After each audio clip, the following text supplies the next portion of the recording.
Se você tem uma Bíblia, abra a Bíblia no Salmo 119. O Salminho 119. Nós vamos ler todinho ele hoje.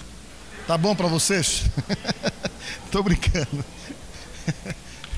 Isso aí, eu fui numa igreja que o irmão chegou e subiu no altar. Irmãos, vamos ler aqui o Salminho 119. Ele começou a ler todinho.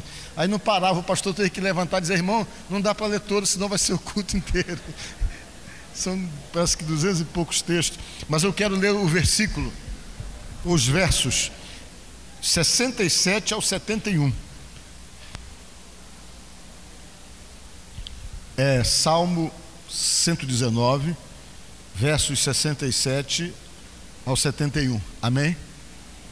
Diz assim: antes de ser afligido, andava errado, mas agora guarda a tua palavra. Tu és bom e fazes o bem. Ensina-me os teus decretos. Os soberbos têm forjado mentiras contra mim. Não obstante, eu guardo de todo o coração os teus preceitos. Tornou-se-lhe o coração insensível, como se fosse de sebo, mas eu me comprazo na tua lei. Foi-me bom ter eu passado pela aflição, para que aprendesse o quê? Os teus decretos. Amém? Podemos assentar? Foi-me bom ter passado as aflições, para que aprendesse os teus decretos. Irmãos, eu quero nesta noite de Santa Ceia conversar com vocês, e quero falar com vocês sobre o trabalhar de Deus na vida da gente. Diga glória a Deus. Nem sempre Deus trabalha da maneira lógica ou convencional, da maneira como nós esperamos. Ele tem uma forma talvez muito específica, muito particular para trabalhar na vida de cada pessoa. Ele sabe como trabalhar, ele sabe quais são os pontos na minha vida, na sua vida, que precisa ser trabalhado, e consequentemente ele sabe como trabalhar nos pontos das nossas vidas que precisam então serem trabalhados por ele. E muitas vezes esse trabalhar de Deus não é muito confortável para nós, não. Ou quase que na maioria das vezes é difícil nós assimilarmos que Deus está trabalhando na nossa vida. É difícil nós compreendermos ou entendermos que de repente situações que possamos então estarmos passando é porque Deus está trabalhando na nossa vida.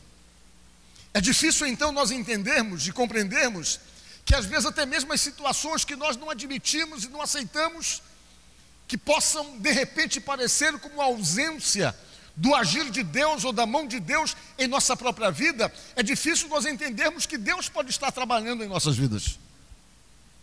Quando nós não conseguimos assimilar tudo que possa acontecer conosco, nós começamos a atribuir ao diabo. Eu acho que isso aí é perseguição, isso aí são as setas malignas. Mas eu digo para vocês que quando nós estamos firmados em Deus, ou que nós temos um compromisso com Deus, saibam vocês que as setas malignas não podem ter poder sobre as nossas vidas. No momento em que você se envolve com Deus, que você está de fato relacionado com Deus, o diabo não tem acesso à sua vida para poder causar estragos da maneira como de repente alguém possa se imaginar totalmente vulnerável em algum momento da vida, como se de repente Deus o abandonou, o deixou, e de repente todas as promessas de proteção de Deus se invalidaram ou simplesmente se anularam na vida da pessoa, na vida do indivíduo. Não. Quando você se predispôs a servir a Deus, a servir a nosso Senhor Jesus Cristo, a Bíblia diz que você tornou-se uma pessoa de Deus, uma propriedade de Jesus. E uma das coisas que o diabo trabalha para não permitir, para não deixar, é que você exatamente tome essa decisão, que você assuma esse compromisso. Porque ele sabe que quando você assume esse compromisso com Deus, de vida ligada a Deus, de cumplicidade, de relacionamento estreito com Deus, que a sua mente abre, que você compreende, que você assimila as coisas de Deus, e que você entende que essas coisas de Deus são prioridades importantes para a sua vida, o diabo sabe que ele perde autonomia sobre você. Ele perde por quê? Porque ele entende e compreende que você compreendeu todo o projeto de Deus através do Calvário para poder realmente fazer parte da sua própria vida e estar inserido nesse contexto ligado exatamente ao projeto de Deus com respeito à salvação. E Ele olha para você e sabe que você é uma pessoa especial, que você é uma pessoa marcada por Deus, que você é um ungido de Deus. E por ser um ungido de Deus, alguém de Deus, o maligno não vai poder tocar em você assim não, como muitas pessoas imaginam. Só se Deus permitir, só se Deus quiser, mas caso contrário, não tem como tocar em você. Por que não tem como tocar em você? Porque você é comprometido, você é relacionado, você está debaixo de promessa, você tem um Deus do seu lado, um Deus que, segundo a Bíblia, segundo a própria palavra de Deus, nos afirma que está conosco todos os dias, até a consumação dos séculos. Diga glória a Deus. E não é conversa fiada, não é história. Quando Ele diz isso e afirma isso, Ele não está querendo somente empolgar você ou entusiasmar você, mas é o propósito dEle, aquilo que Ele quer fazer, aquilo que Ele faz, está com você todos os dias, provar que Ele é o teu Deus, que Ele realmente fortalece a sua vida, e que essa relação não é uma relação frágil não, que não é algo que possa ser rompido por qualquer coisa, mas é algo forte, confirmado pela morte de Jesus, estabelecido pelo seu sangue derramado, que faz de você uma pessoa que tem dono, alguém que se relaciona com você e que se torna senhor da tua vida. Diga glória a Deus. Mas às vezes nós somos tão frágeis na nossa fé e na nossa convicção, que tem assim uma série de coisas que nos apavora.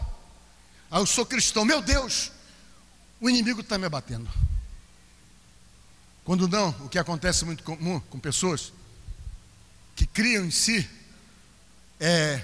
uma situação no coração de, como é que nós podemos dizer assim, de medo, de insegurança, a ponto de achar que a ação de Deus em sua vida, ela é assim tão frágil, é algo tão rápido que pode se romper, que tem gente que às vezes sai de casa, poxa vida, vai dar tudo errado para mim hoje, vai dar tudo errado, porque eu saí de casa e me esqueci de fazer a minha oração antes de sair. Eu acho que o inimigo vai me atacar, eu acho que o inimigo vai ter supremacia sobre mim, porque ontem eu não fiz o jejum, eu não fiz a consagração que eu tinha que fazer. E parece assim que a vida espiritual da gente, ela se torna tão frágil, tão melindrosa, tão vulnerável, que nós começamos a achar que o inimigo de qualquer jeito sempre nos pega, sempre nos ataca, e que nós estamos vulneráveis totalmente a essas investidas espirituais malignas. Eu quero dizer para você que não é assim não. O relacionamento que você tem com Deus é forte, diga glória a Deus. E Deus sabe com quem Ele está lidando. Sabe que está lidando com você, um ser humano, que tem um monte de limitações e até defeitos. Ele sabe que está lidando com você, que tenta acertar em muitas coisas, mas não consegue acertar em todas as coisas que você está querendo acertar. Ele sabe que está lidando com você, um ser humano que Ele comprou por um preço altíssimo, entendendo as fragilidades que você tem, entendendo as deficiências que você tem, mas percebendo a necessidade de fazer parte da sua vida para poder completar você e dar força a você nas suas dificuldades, nas suas limitações, nas suas fraquezas. Ele sabe que você depende dele, Deus sabe disso. Ele sabe que a presença dele, o relacionamento dele com você é fundamental para que você sobreviva na sua fé, na sua crença, naquilo que você acredita e de fato nesse relacionamento, nessa convivência que você tem com ele. Porém, por amar você e por entender que você muitas vezes pode perder o contato por ele, por não estar avisado, ou perder as bênçãos dele, por permanecer num posicionamento que ele não acha interessante, por achar que você precisa ser em alguns pontos por conta das dificuldades naturais que você tem e das deficiências naturais que temos, às vezes ele precisa nos corrigir, ele precisa trabalhar na vida da gente, ele precisa nos pressionar muitas vezes, ele precisa agir para não deixar que saiamos da sua presença por decisão, por escolha própria e por opção. E quando ele precisa fazer isso, às vezes ele começa a trabalhar na vida da gente.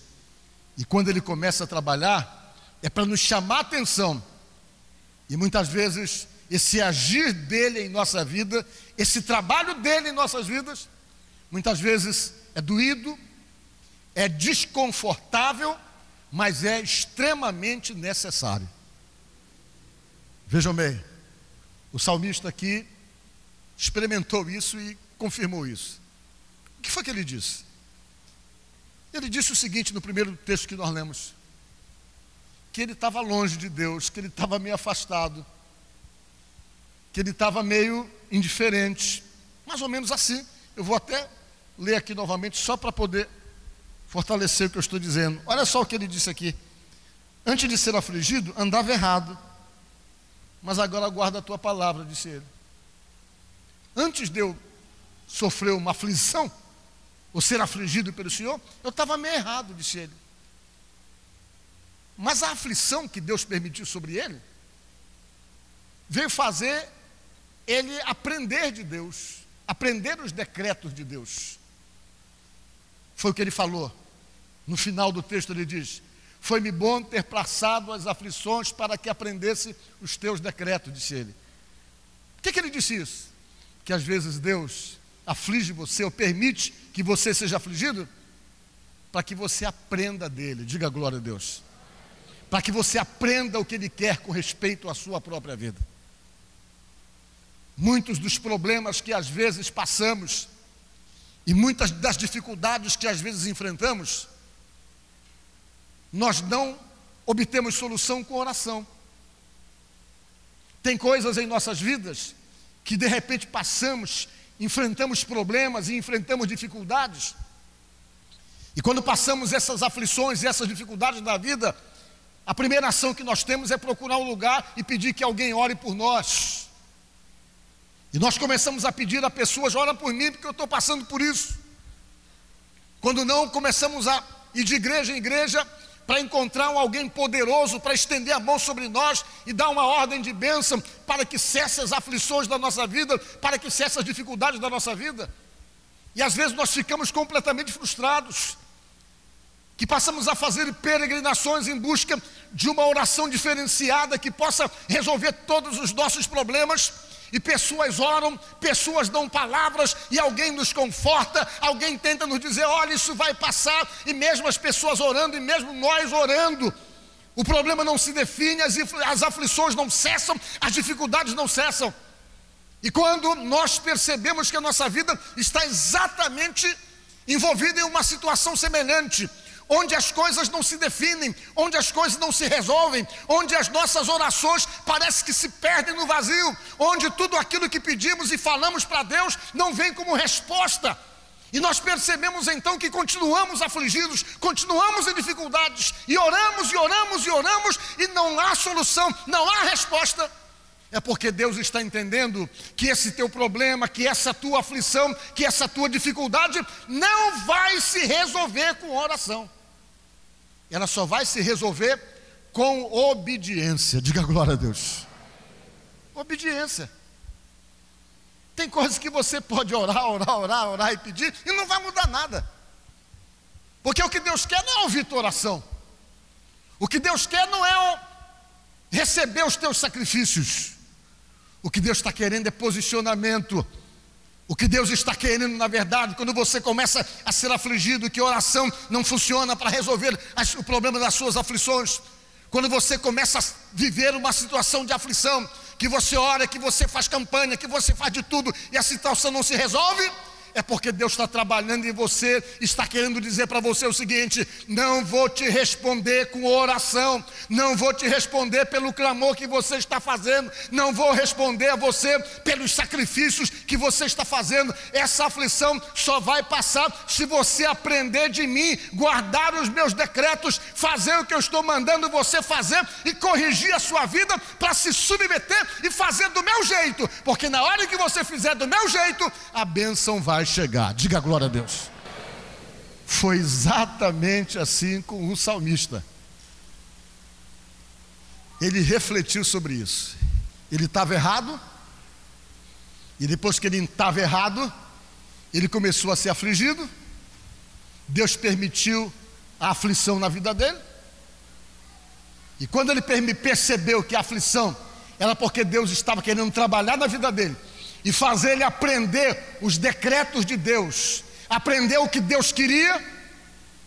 Ele veio e se corrigiu, entendeu que o problema dele da aflição não passaria com oração, mas passaria com a obediência, a submissão às determinações de Deus. E quando ele fez isso, ele mesmo conta que ele foi percebendo o agir de Deus e os resultados de Deus em sua vida, dando a ele a vitória sobre os inimigos. Ele chegou a reconhecer que o coração dele estava endurecido, que o coração dele é como se fosse um sebo. Olha só a comparação dele. Estava que nem um sebo, ele estava impenetrável, estava insensível, como era insensível o coração dos seus inimigos, das pessoas com quem ele estava tendo problema ou que foram usadas para afligi-lo. Mas no final, quando passou tudo e percebeu o seguinte, que valeu a pena passar aquelas aflições, é quando ele conclui: bom foi passar pelas aflições para que eu aprendesse os teus decretos. Irmão e irmã que está aqui, de repente essa aflição que você está passando é Deus trabalhando na sua vida, tentando chamar a sua atenção e tentando conduzir você para uma direção diferente da que você está indo. De repente, tudo que você possa estar vivendo de aflição na sua vida, você não vai resolver com oração não, nem fazendo campanha na igreja. São questões que você vai resolver quando você admitir que precisa aprender de Deus, os decretos de Deus, para viver sob esses decretos. Diga glória a Deus. E quando você vai, que se submete, que deixa Deus agir, que deixa Deus trabalhar, que ouve o que Deus está falando para você, e que se submete à direção dada por Deus, as aflições cessam, os problemas param, e você vai sair dessa luta bem mais fortalecido e com mais experiência na presença de Deus. Diga glória a Deus. Olha, se você for ler a Bíblia, você vai perceber que Deus sempre trabalhou dessa maneira. Sempre foi assim, as aflições vinham para ensinar. Quando Deus permitia isso? Porque com Deus, quando você é de Deus, para Deus afligir a mim ou a você, a qualquer um de nós, basta Ele tirar a bênção dele. Ele diz assim: eu vou parar de abençoar fulano de tal por alguns dias. Começa a dar tudo errado, porque você tem dependência da bênção de Deus na sua vida. Se Ele tirar a mão, meu irmão, fica complicado para qualquer um de nós. Às vezes as pessoas falam assim: não, fulano está sofrendo porque Deus colocou a mão sobre ele. Não, Deus tirou a mão, e quando Deus tira a mão, as coisas vão deixar de acontecer. Então nesta noite, eu estou pregando isso para vocês, para nossa reflexão, para que você questione com você mesmo: o que é que Deus está querendo me ensinar? O que é que Deus está querendo da minha vida? O que é que Deus pode não estar satisfeito comigo? O que é que pode estar incomodando a Deus com respeito à minha própria vida?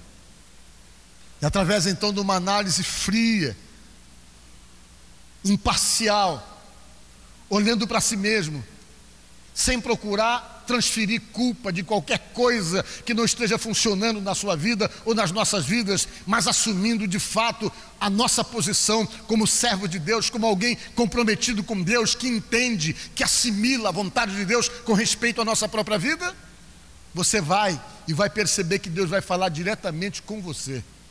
E quando você escuta aquilo que Ele fala com você e se submete às determinações dEle, não tem como dar errado. Ele vem e faz. Você faz o que Ele quer e Ele vai fazer o que você quer. Diga glória a Deus. Pode bater palma para Jesus então. Olha, eu digo para vocês isso porque essa relação com Deus é uma relação muito próxima, uma cumplicidade muito fortalecida, irmãos. Nós somos de Deus. Deus tem parte na vida da gente. Ele é o nosso tudo, é o nosso Senhor. E Ele tem determinações com respeito às nossas vidas. Ele tem vontade. Ele tem as escolhas dele e as preferências dele também com respeito a nós mesmos. E a Bíblia diz que quando nós nos submetemos a Deus, nós diminuímos e é Ele que cresce em nós. Diga glória a Deus. Isso quer dizer o quê? Que a minha vontade, que a tua vontade ou aquilo que nós achamos não é mais relevante, não. O relevante é aquilo que Ele quer que façamos. Diga glória a Deus. E quando se torna relevante a visão de Deus e a vontade de Deus na vida da gente, e que nós nos submetemos a isso, você começa a perceber que tudo começa a acontecer, e essa prosperidade que a Bíblia fala, que não é só financeira, não. Que às vezes quando alguém fala em prosperidade, o primeiro pensamento que vem é dinheiro, dinheiro, e não é só isso não. Essa prosperidade de Deus que abrange todos os segmentos necessários da nossa própria vida, começam a funcionar, começam a dar certo, porque Deus começa a colocar a mão em tudo, na tua vida emocional, na tua vida afetiva, na tua vida familiar, na tua vida material, na tua vida profissional. Ele começa então a ter prioridade para poder agir, e quando Ele age, que Ele coloca a mão para abençoar, as coisas começam a se definirem. Por quê? Porque essa é a vontade dEle, fazer da nossa vida uma vida abençoada, porque a proposta da palavra de Deus é essa: vida abundante. É como diz lá em Efésios 3:20, eu acho. Ora, aquele que é poderoso para fazer infinitamente mais de tudo aquilo que pedimos ou pensamos, conforme, olha a condição, o seu poder que opera em nós. De acordo com como Deus tem trabalhado e como você tem se permitido esse agir de Deus na sua própria vida. Aí você percebe que o que Deus tem para você é muito mais além até daquilo que você quer para você. Deus tem mais e mais e mais, e além daquilo que você almeja, além daquilo que você sonha, do que você pensa, Ele tem para você, quando você permite que o poder dEle influencie você, quando você permite que a vontade dEle seja dominante sobre a sua vida, sobre o seu coração, sobre a sua alma. Portanto, pensa nisso e se submeta, e faça assim, converse com Deus. Se porventura você está vivendo aflições que as orações não estão resolvendo, veja o que Deus está querendo, e ao se submeter, comece a experimentar tempo novo, tempo de bênção e de respostas, de promessas de Deus para a sua vida. Amém? Que Deus abençoe você, que Deus abençoe a mim, que Deus abençoe a todos nós, no nome de Jesus. Olha, eu tenho certeza que você tem sido abençoado assistindo os nossos programas, por isso você está aí assistindo agora com certeza. E se de fato Deus tem falado com você através das mensagens, das pregações que nós temos colocado aqui em nosso programa, eu queria que você entrasse em contato conosco. Queria conhecer você. Se você tem algum problema, alguma dificuldade, quer compartilhar conosco, precisa de oração, veja os endereços nossos na tela, os nossos telefones e o nosso e-mail, e mande uma mensagem de texto ou telefone para nós, ou nos mande um e-mail. O telefone você está vendo aí é 81 11 0198.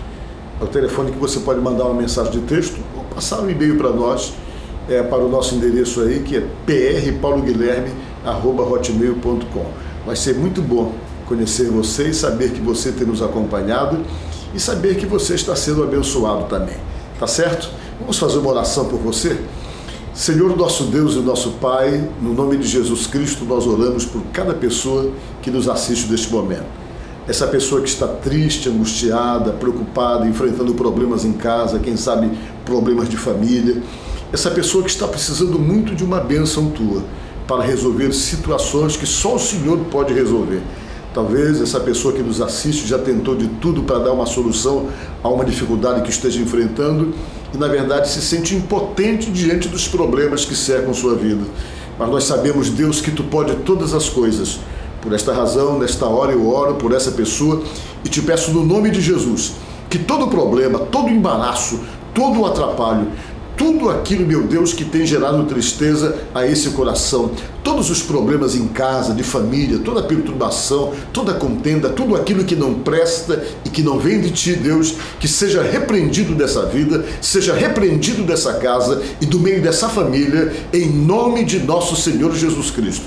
Que a Tua bênção venha, se manifeste e ajude essa pessoa que nos assiste agora e que ora junto conosco, ó Deus, no nome de Jesus. Assim seja. Amém. Amém? Espero você numa próxima oportunidade. Que Deus te abençoe, que Deus te ajude e seja com você, no nome de Jesus. Eu te agradeço, Deus, por se lembrar de mim e pelo teu favor, o que me faz crescer. Eu vivo pela fé e não vacilo. Eu não paro, não desisto. Eu sou de Deus, eu sou de Cristo. Você mudou a minha história e fez o que ninguém podia imaginar. Você acreditou e isso é tudo. Só vivo pra você. Não sou do mundo.